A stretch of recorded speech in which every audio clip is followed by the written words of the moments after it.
السميع العليم من الشيطان اللعين الرجيم. بسم الله الرحمن الرحيم.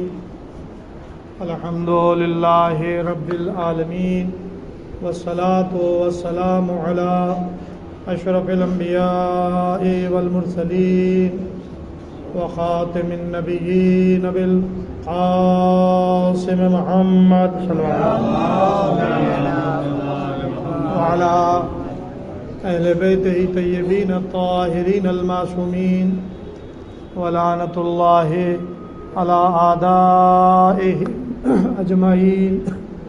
اما بعد فقد قال سبحانہ تبارک وتعالی فی قرآن مجید والفرقان الحمید وهو اصدق الصادقین وقولہ الحق. بسم اللہ الرحمن الرحیم. تبارک الذی بیدہ الملک وهو علی کل شیء قدیر الذی خلق الموت والحیاۃ لیبلوکم ایکم احسن عملا. صلوات محمد.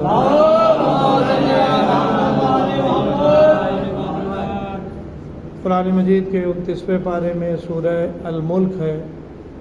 اس کو تبارک الذی بھی کہا جاتا ہے کیونکہ اس کی ابتدا اسی جملوں کے ساتھ ہو رہی ہے. تبارک الذی بیدہ الملک، بابرکت ہے وہ ذات کہ جس کے قبضہ اختیار میں ملک ہے، یعنی کائنات کی بادشاہت ہے. وَهُوَ عَلَى كُلِّ شَيْءٍ قدیر، اور وہ ہر شے پر قادر ہے. الذی خلق الموت والحیات، اسی نے موت کو بھی خلق کیا ہے، اسی نے زندگی کو بھی پیدا کیا ہے. لیبلوکم ایکم احسن عملا، تاکہ تمہارا امتحان لیا جائے، تمہیں آزمایا جائے کہ تم میں سے کون احسن عمل کرنے والا ہے. ظاہر ہے کہ قرآن مجید کی آیات جس کی تفسیر ہم جیسے کم علم لوگ کرنے کا حق نہیں ادا کر سکتے.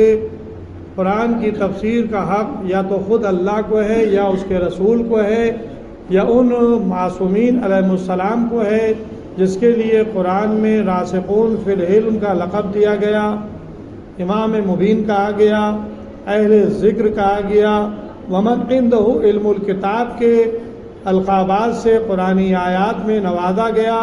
اور یہ ہمارے 12 امام علیہ السلام ہیں. صلوات محمد.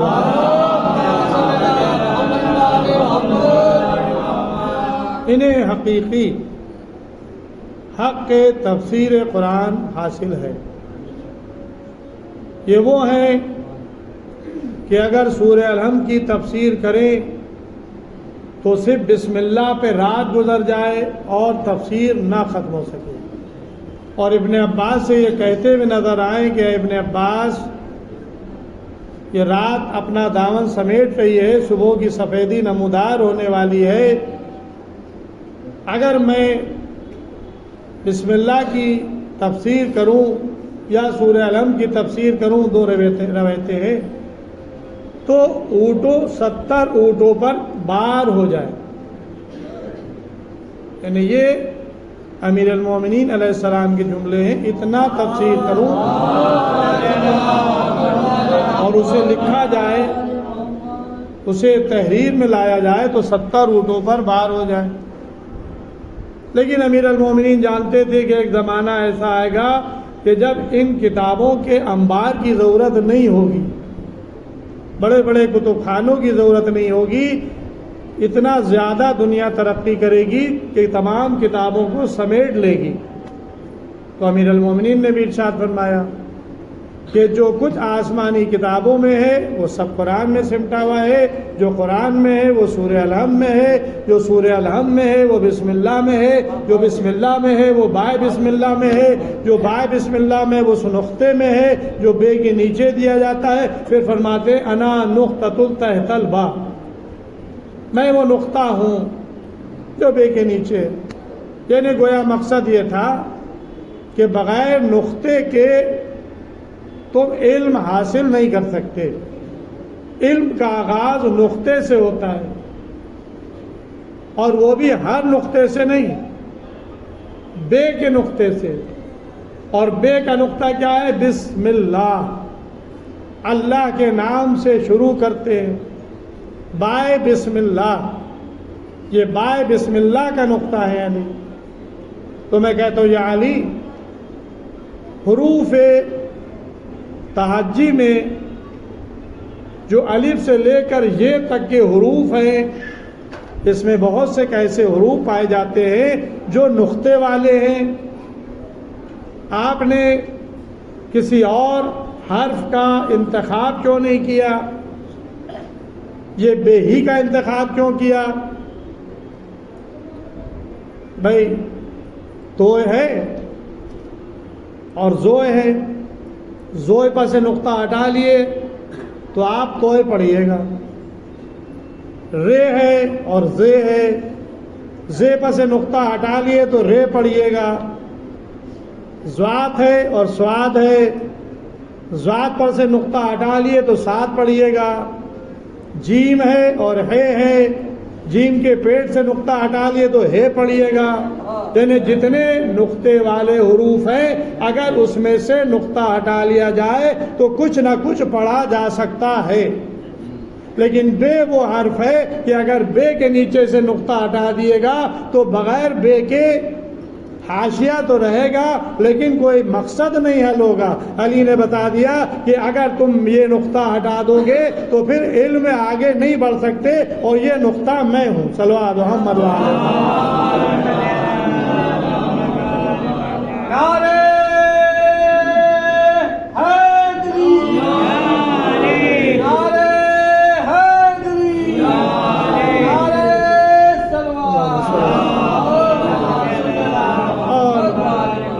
پیغمبر اسلام کی بھی مشہور حدیث ہے، انا مدینۃ العلم وعلی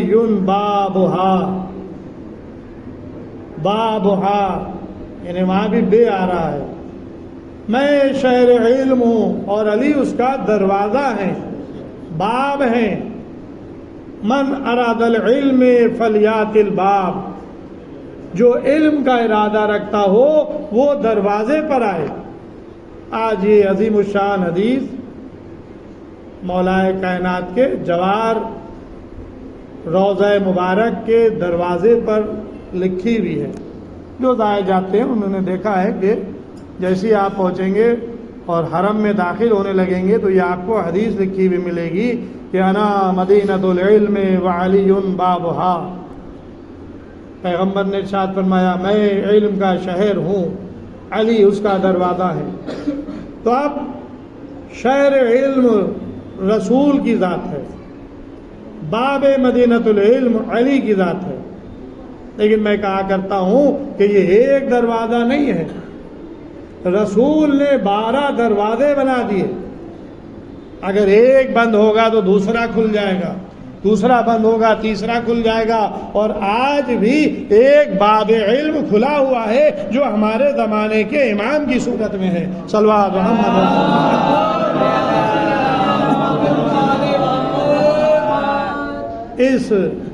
ان دروازوں سے آپ متمسک ہو جائیں تو آپ علم کے سمندر میں داخل ہو جائیں گے. اسلامی علوم، ظاہر ہے کہ اسلامی علوم ہی حقیقت میں علوم ہیں، باقی تو سب چرایا ہوا مال ہے.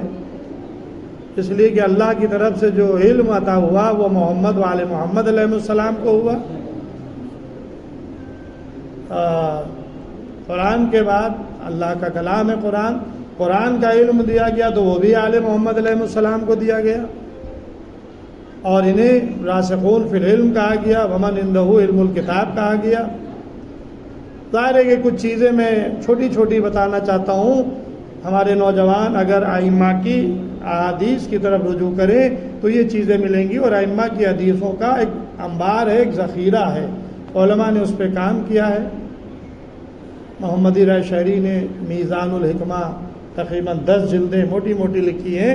اس میں سارے عنوانات قائم کیے ہیں اور عنوانات کے تحت جتنی بھی حدیثیں ان سب کو جمع کیا ہے۔ بہرحال اور بھی بہت سی کتابیں ہیں جس میں ائمہ کے احادیث آپ کو مل جائیں گی، اردو ترجمے بھی ہو چکے ہیں الحمدللہ عربی عبارت کے۔ گھر سے نکلیں تو بسم اللہ کہہ کے نکلیں، سواری پر سوار ہوں تو بسم اللہ کہہ لیں، سورہ توحید کی تلاوت پڑھ لیں، کھانا کھانے بیٹھے تو بسم اللہ کہہ کے تاکہ برکت ہو۔ یہ پانی پئیں تو بسم اللہ کہہ کے 2 دفعہ گھونٹ میں، یعنی یہ نہیں کہ بس گلاس منہ میں لگایا اور گٹر پی کر، نہیں، رک کے پیے۔ میں نے اس دن بتایا تھا کہ جب آپ کے ہاتھ میں گلاس ہو اور آپ بسم اللہ کہہ کے پانی پینا شروع کریں، تھوڑا پیے پھر رک جائیں، پھر بسم اللہ کہہ کے آپ پئیں، اور جب پانی پی چکے الحمدللہ کہہ لیں۔ یہ عمل اگر آپ نے انجام دیا تو جتنی دیر یہ پانی آپ کے پیٹ میں رہے گا آپ کے لیے استغفار کرتا رہے گا۔ اب ظاہر ہے کہ ایک عمل ہے، آپ پانی یوں چاہے پی لیں اور چاہے یوں پی لیں، دونوں طریقے ہیں۔ پانی جسم میں پہنچے گا، لیکن اگر ائمہ کے بتائے ہوئے تعلیم کے مطابق پانی پئیں گے تو یہی پانی آپ کے لیے استغفار کا ذریعہ بن جائے گا۔ اسی طرح سے سونے کے لیے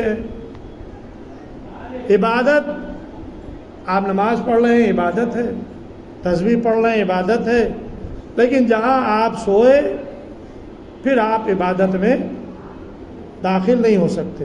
لیکن ائمہ نے کہا سونے سے پہلے اگر تم باوضو سو جاؤ، وضو کر کے سو جاؤ، تو تمہارا یہ سونا عبادت الہی میں بسر ہوگا، یعنی تمہارے نام اعمال میں یہ سونا نہیں لکھا جائے گا بلکہ تمہاری عبادت لکھی جائے گی۔ باوضو ہو کر سونا۔ سلام، پہلے زمانے میں غلام لوگ آزاد کراتے تھے، اب ظاہر ہے کہ آزاد غلام اس وقت بھی اچھا خاصا قیمت کے اوپر غلام ملتے تھے، کنیزیں ملتی تھیں، لیکن اسلام نے غلامی سے انسان کو آزاد کرا دیا۔ اب بازار میں تو غلام نہیں ملتے ہیں، لیکن بڑی طاقتیں انسانوں کو غلام بنائے ہوئے ہیں، بڑی طاقتیں چھوٹی حکومتوں کو اپنا غلام بنائے ہوئے ہیں۔ نام تو ہے کہ اسلامی حکومت، لیکن حقیقت میں وہ بڑی حکومتوں کی غلام ہیں۔ وہ آپ دیکھ رہے ہیں کہ ایک اسلامی ملک پر اگر کوئی ظالم حملہ کر رہا ہے، بچوں کو قتل کر رہا ہے، اسپتالوں کو اڑا رہا ہے، عورتوں کو مار رہا ہے، تو ساری اسلامی حکومتیں خاموش نظر آ رہی ہیں۔ کیوں؟ بڑی طاقتوں کے زیر اثر ہیں، غلام بنی ہوئی ہیں، آقا ناراض ہو جائیں گے۔ تو پہلے زمانے میں غلام ہوا کرتے تھے، لیکن اسلام نے انسان کو غلام کی آزادی سے نجات دلا دی۔ تو اب اگر اس دور میں کوئی چاہے کہ ہم غلام کو آزاد کرنے کا ثواب حاصل کریں، ایک نعرہ صلوات۔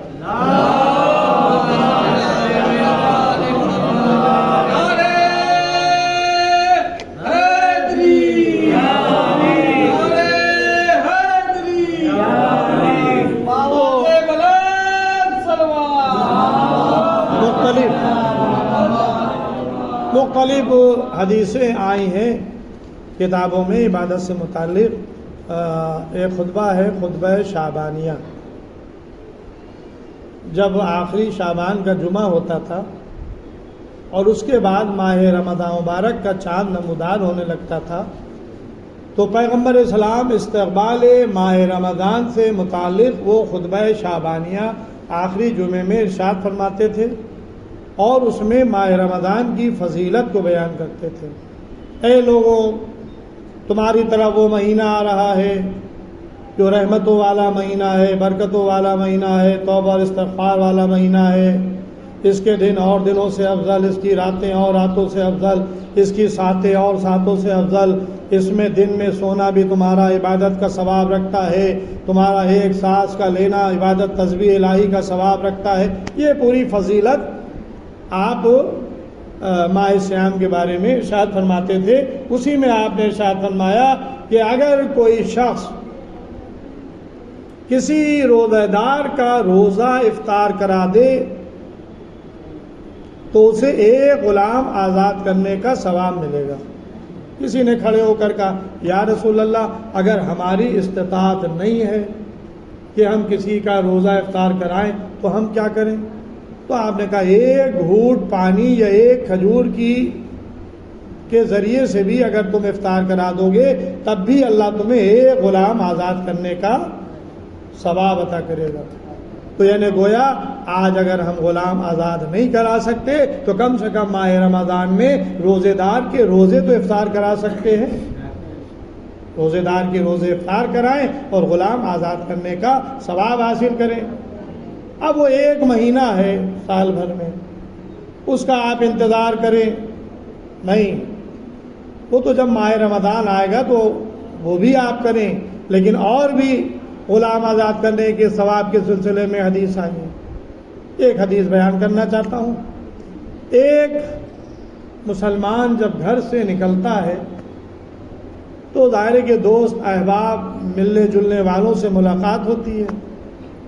اگر آپ سلام کرنے میں پہل کریں اور گھر سے نکلیں اور یہ ارادہ کر کے نکلیں کہ مجھے 10 لوگوں کو کم سے کم سلام کرنا ہے، یعنی قبل اس کے کہ سامنے والا آپ کو سلام کرے آپ سلام کی ابتدا کریں، تو روایت کے فقرے ہیں کہ اگر 10 لوگوں کو آپ نے سلام کیا تو ایک غلام آزاد کرنے کا ثواب آپ کے نامہ اعمال میں لکھ دیا جائے گا۔ اب ظاہر ہے کہ اگر 20 لوگوں کو سلام کیا تو 2 غلام آزاد کرنے، 30 لوگوں کو کیا تو 3۔ اب یہ آپ کے اوپر ہے کہ صبح نکلیں، دوپہر نکلیں، شام نکلیں، اپنا ورد بنا لیں کہ ہم کو دوسرا سلام نہ کرنے پائے، ہم سلام میں پہل کریں۔ جتنے چاہے آپ غلام کا ثواب اپنے نامہ اعمال میں آزاد کرنے کا لکھوا لیں۔ صلوات محمد علیہ۔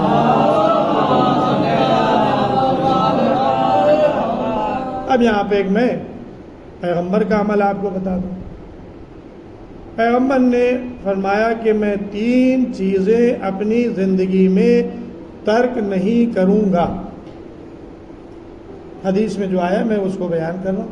اپنے ہاتھ سے دودھ دوہنا، ارے کہ آپ کے گھر میں گوشت پن پلے ہوئے تھے، بکری ہے، بھیڑ ہے، یہ سب، تو اپنے ہاتھ سے دودھ دوہنا ایک یہ عمل آپ نے بتایا۔ خاک پر بیٹھنا، ظاہر ہے کہ یہ انکساری کا عمل ہے، انکساری انسان میں ہے۔ اب کوئی آدمی آئے لفتن زیادہ اور دیکھیں یوں کرسی کدھر ہے، صوفہ کدھر ہے، نہیں، ظاہر ہے کہ امام رسول فرما رہے ہیں کہ زمین پر بیٹھنا۔ اب ظاہر ہے کہ آپ کہیں گے وہ خاک ہے، کپڑے خراب ہو جائیں گے، وہ تو اب ظاہر ہے کہ اس کے لیے انتظام بھی ہوتا ہے، کپڑا بچھا دیا جاتا ہے، فرش بچھا دیا جاتا ہے۔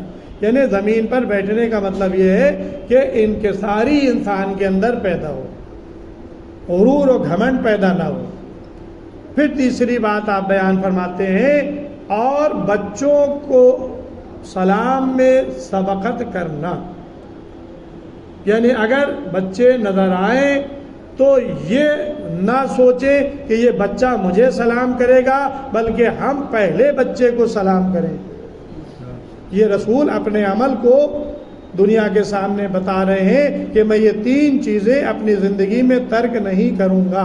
اب ظاہر ہے کہ یہ آخری جو میں نے بتایا کہ سلام بچوں کو ترک کرنا، یہ میں نہیں چھوڑوں گا۔ اس کا فائدہ کیا ہے؟ بہت سے بچوں کو آپ نے دیکھا ہوگا، ماں باپ کہتے ہیں سلام کرو سلام کرو، وہ بچے جو ہیں وہ ادھر ادھر منہ گھما لیتے ہیں اور سلام نہیں کرتے، ٹال مٹول کرتے ہیں۔ لیکن ایک ذہنی تعلیم اور تربیت پیغمبر اسلام دینا چاہتے ہیں کہ جب بڑا بچے کو سلام کرے گا تو بچے کے اندر یہ خود بخود ایک تاثر پیدا ہوگا کہ یہ بڑا ہم کو سلام کر رہا ہے، نہیں ہم پہلے بڑے کو سلام کریں گے۔ یعنی گویا جو بچے سلام کرنے کے عادی نہیں ہے وہ بڑے کو سلام کرتا دیکھ کر پہلے خود سلام کرنے کی اپنے میں عادت ڈال لیں گے۔ صلوات محمد والے۔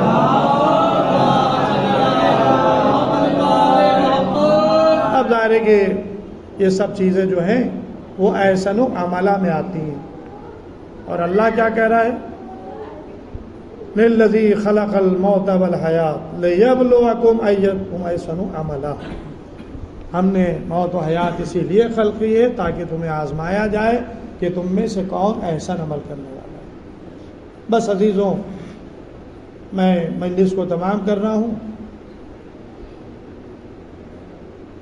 سلام کرنا یہ ہے مستحب، جواب سلام دینا ہے واجب۔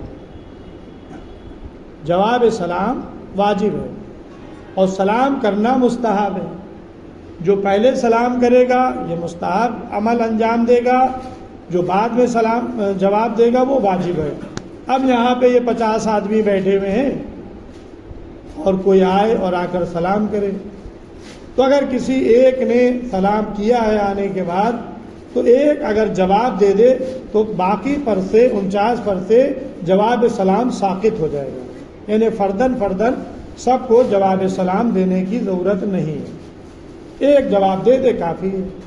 لیکن اگر کوئی جواب نہ دے اور کسی نے آ کر سلام کیا تو جتنے لوگ ہیں یہ سب گناہ گار ہوں گے، اس لیے کہ سلام جو ہے جواب سلام یہ ہے واجب۔ اب اسی کو واجب عینی و واجب کفائی کہتے ہیں۔ ہر آدمی کو عمل بجا لانے کو کہتے ہیں واجب عینی، جیسے نماز ہے ہر ایک پر واجب ہے، اور ایک جواب دے دے اس کو کہتے ہیں واجب کفائی، باقی سب پر سے ساقط ہو گیا، ایک نے جواب دے دیا۔ بس عزیزوں، سلام کرنا مستحب، جواب سلام دینا واجب۔ اب میں آپ سے کہتا ہوں کہ یہ جو آپ نماز کے بعد کربلا کا رخ کر کے سلام کرتے ہیں یہ مستحب عمل بجا لاتے ہیں یا واجب؟ ہو سکتا ہے آپ کہیں مستحب، تو میں کہوں گا مستحب نہیں ہے، اس لیے کہ کربلا کے میدان میں آپ کو سلام امام حسین کر چکے ہیں۔ جب رخصت آخر کے لیے خیمے میں آئے ہیں، آگے آگے ثانیہ زہرا تھی، پیچھے پیچھے امام حسین علیہ السلام تھے۔ سید سجاد کے خیمے میں گئے، شانہ ہلایا، بیٹا سید سجاد غص سے آنکھیں کھولو، دیکھو تمہارا بابا رخصت آخر کے لیے آیا۔ چوتھے امام کہتے ہیں کہ اب جو میں نے آنکھیں کھولی اور سراہنے دیکھا تو میرا بابا کھڑا ہوا تھا لیکن میں پہچان نہیں سکا، جسم میں اتنے تیر لگے ہوئے تھے جیسے سیاہی کے جسم میں کانٹے ہوتے ہیں۔ میں نے کہا بابا چچا عباس کہاں ہے؟ بھیا علی اکبر کہاں ہے؟ بھیا قاسم کہاں ہے؟ آنو محمد کہاں ہے؟ تنہا تو آپ نہیں آتے تھے، یہ آپ کے ساتھ ہوتے تھے، چچا عباس بھی بھیا علی اکبر بھی۔ کہا کہ بیٹا سید سجاد مارے گئے، عباس کے شانے قلم ہوئے، علی اکبر کے سینے پہ برچھی لگی، قاسم کا لاشا پامال ہوا، آنو محمد کی میتیں آئیں۔ اب مردوں میں میرے اور تمہارے علاوہ کوئی نہیں، بس آپ چاہتے تھے کہ بستر سے اٹھے، اے پھوپھی اماں ذرا میری تلوار لا دیے، میرا عصا لا دیجئے۔ بیٹا یہ تلوار کیا کرو گے، عصا کیا کرو گے؟ بابا عصا سے تکیہ کروں گا، ٹیک لگاؤں گا، تلوار سے جہاد کروں گا۔ امام حسین علیہ السلام فرماتے ہیں بیٹا سید سجاد، اب تمہارا جہاد تلوار لے کر میدان جنگ میں جانا نہیں ہے، اللہ نے تمہارے اوپر سے جہاد کو ساقط کر دیا، بیمار ہو، تمہارا جہاد میرے بعد شروع ہوگا۔ ہاتھوں میں ہتھکڑیاں ہوں گی، پیروں میں بیڑیاں ہوں گی، گلے میں طوق خاردار ہوگا، کمر میں بھاری لنگر ہوگا۔ یہ بیویاں اسیر کر کے کربلا سے کوفے اور کوفے سے شام لے جائی جائیں گی۔ بیٹا سید سجاد جب قید شام سے چھوٹ کر مدینے جانا تو میرے شیعوں کو میرا سلام کہہ دینا، کہنا شرط وفا یہ ہے کہ جب ٹھنڈا پانی پینا تو میری پیاس کو یاد کر لینا۔ اجرکم اللہ۔